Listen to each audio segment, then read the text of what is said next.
Okay, so I will be going through some of the resources that we've decided to use for this project, mainly for shading, lighting, as well as compositing. So for the model, we've decided to use the Rusty Mothership by GraphFX box from TurboSquid, specifically this one. Right, but the fact is you can actually use any models that you want, as long as the effects or simulations have already been done before they are passed to you.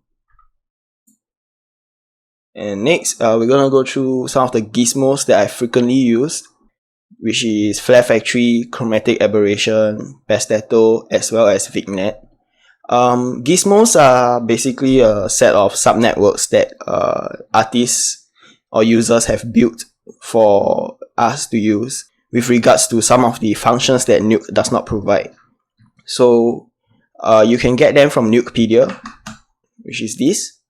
Nukepedia is a very reliable website where people will upload their latest gizmo build or their plugins or whatsoever, and you can see here they have a bunch to look through.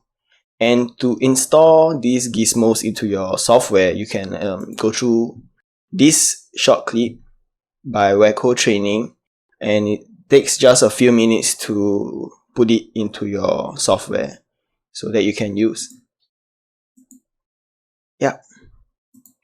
And last but not least, of course, the official Arno documentation, both Houdini and Maya, because the both of them share very similar capabilities. So anything that you cannot understand or cannot find from Houdini's user manual, you can always look through Maya, and the way they work will more or less be the same.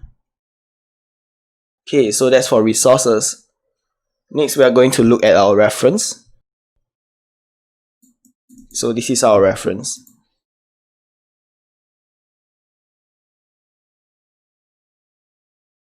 Okay, so I will just do a very simple breakdown for the lighting, and then a bit of what I want to look at for the shader.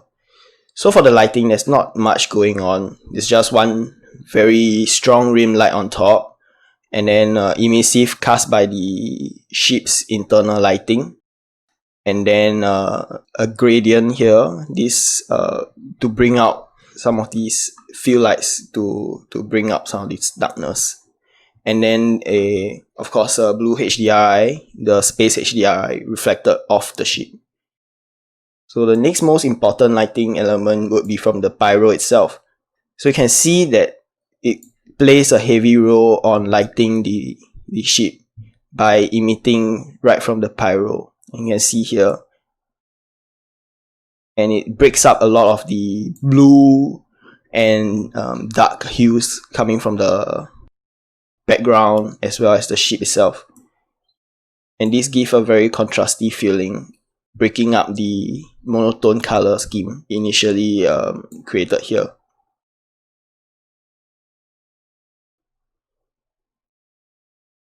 And it goes away pretty quickly, so the light here have to really follow what the pyro is doing. Next would be to look at the emissive here. So what the emissive does is it doesn't just go away instantly, it actually breaks down one by one, and that's something we will try to achieve with our emissive shader later on in the course.